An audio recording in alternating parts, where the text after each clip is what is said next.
अगर किसी का यूरिक एसिड बढ़ा हुआ हो तो उससे कंट्रोल कैसे कर सकते हैं? उसके लिए कोई घरेलू उपाय बताएं। देखिए, कई डिजीज़ेज़ हैं जिनमें यूरिक एसिड बढ़ जाता है। एक तो आर्थराइटिस है, और किडनी ट्रबल्स हैं उसमें भी। हम्म। यूरिक एसिड कंट्रोल करने के लिए बहुत ही इम्पॉर्टेंट चीज़ है, एक तो बॉडी को हाइड्रेट रखें। जितना ज़्यादा लिक्विड आप पिएंगे उतना ही ज़्यादा फ्लशिंग होगी, साफ़ होगी, किडनी से निकलेगा, तो आपका यूरिक एसिड कंट्रोल रहेगा।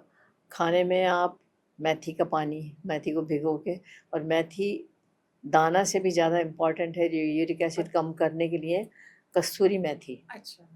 कस्तूरी मेथी को भिगो के उसका पानी पिएं, या मेथी की ज़्यादा ज़्यादा से ज़्यादा सब्जी में जो हरी पत्ते वाली हरी मेथी है। पत्ती वाली मेथी भी खा सकते हैं। सूखी मेथी की पत्तियां जो होती हैं वो, उनका भी प्रयोग कर सकते हैं। दूसरा, यूरिक एसिड से ही मेथी दाना है, और अजवाइन का पानी है।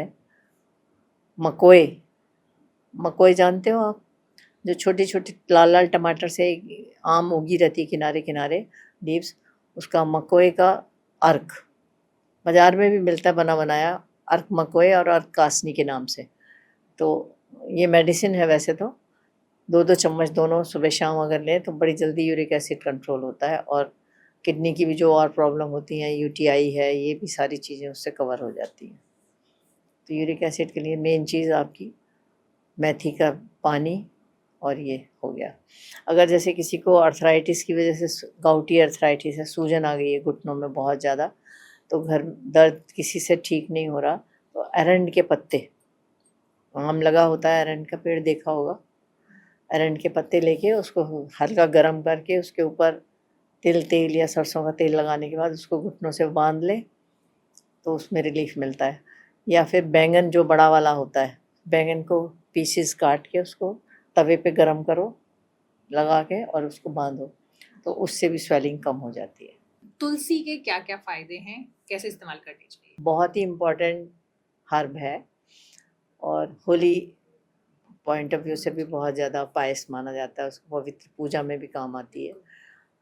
और सबसे बड़ी चीज़ तुलसी जो है वो एंटी एलर्जिक है बहुत ज़्यादा, ये लोगों को इतना नहीं पता होता। कफ शामक भी है, त्रिदोष शामक है तुलसी एक तरीके से।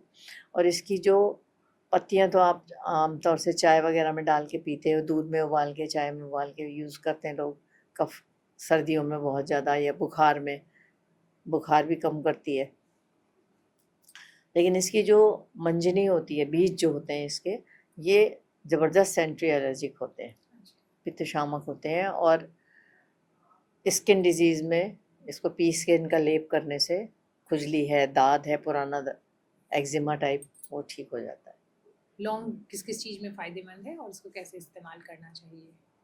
लौंग जो है कफ शामक होती है, कफ का शमन करने वाली होती है। अगर जैसे आपका गला कंजेशन है बहुत ज़्यादा, तो 2 लौंग लेके गले में चबा के उसके साथ ज़रा सी मिश्री ले लीजिए, उसको चूसते रहिए, तो आपका गला अगर खुल बंद है तो वो खुल जाता है। दूसरी चीज़ एंटीवायरल होती है बहुत ज़्यादा। वायरल फ़ीवर में इसका पानी उबाल के रख लो, 5-6 लौंग 1 लीटर पानी में डाल के उबाल के रख लीजिए, और ठंडा वो पानी उसको पिलाते रहिए। कोविड के टाइम ने बहुत पिलाया लौंग का पानी, पूरे पूरे मिल्टन में भर के उबाल के रख दिया, सारा घर वही पानी पीता था। तो इन्फेक्शन होने के चांसेस बहुत नहीं रहते, जी। वायरल इन्फेक्शन नहीं होता इससे। हम्म। अगर किसी को एसिडिटी होती है, बार बार होती है, तो उसके लिए आप क्या उपाय बताते हैं? घर में क्या करना चाहिए? एसिडिटी में भी एक इसी की लौंग की प्रिपरेशन होती है, अविपत्तिकर के नाम से आती है मार्केट में, अविपत्तिकर चूर्ण के नाम से। वो आधी आधी चम्मच खाना खाने के बाद दीजिए, तो आपकी एसिडिटी ठीक हो जाएगी। नहीं तो ठंडा दूध हम्म। पिला दीजिए, तो एसिडिटी को कंट्रोल करता है। या कई लोगों को दही में चीनी मिला के देने से भी एसिडिटी कंट्रोल, हालांकि दही से ज़्यादा मात्रा में अगर लोगे तो एसिडिटी हो जाती है, लेकिन अगर थोड़ी क्वांटिटी में आप चीनी, दही चीनी खाना खाने के बाद ले लें, तो एसिडिटी कंट्रोल करता है। झाइयों के लिए आप कोई घरेलू उपाय बताएं जिससे कि चेहरा क्लीन हो जाए। झाइयों के लिए देखो, झाइयाँ जो होती हैं ज़्यादातर विटामिन बी कॉम्प्लेक्स और विटामिन ई डिफिशिएंसी से होती है, और विटामिन सी की डिफिशिएंसी से। इसके लिए एक तो आप घर में रेगुलर केला खाते हैं, केले का जो छिलका होता है, उस छिलके को लेके और सिंपली उससे थोड़ी सी मसाज कीजिए। जब वो ख़त्म हो जाए उसका जो वाइट वाइट ऊपर का है, फिर दूसरा पीस ले लीजिए, उससे लगा के थोड़ी देर छोड़ दीजिए। रेगुलर थोड़े दिन कीजिए तो आपका फेस क्लीन हो जाएगा। दूसरा, तुरई जो हम खाते हैं, तुरई के जो पत्ते आते हैं, जी पत्ते आसानी से अवेलेबल नहीं होते, तो उसका छिलके का स्क्रैप करके उसको, उसका जो रस निकलता है उसको लगा लीजिए, उससे भी झाइयाँ ठीक हो जाती हैं जी रेगुलर लगाने से। इसके अलावा एलोवेरा है, एलोवेरा में विटामिन ई थोड़ा सा डालिए और थोड़ा सा ऑलिव ऑयल डाल के उसका एक पेस्ट सा बना के उसको लगा लीजिए, लोकल एप्लीकेशन करिए, तो इससे आपकी झाइयाँ, कॉम्प्लेक्शन भी ठीक होगा, झाइयाँ भी ठीक होंगी। और खाने में लेकिन न्यूट्रिशन का पूरा ध्यान रखिए।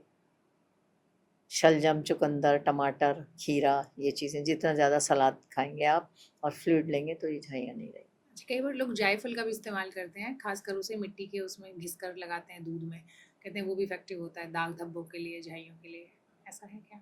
जायफल जो है टेम्परामेंट वाइज हॉट है, कटु उष्ण होता है, तो जो कफज प्रकृति के लोग हैं ना उनको तो वो फायदा करेगा, लेकिन अगर पित्तज प्रकृति का है तो उससे उससे और रैशेज होने के चांसेस हो और जाते वात वाले? हैं।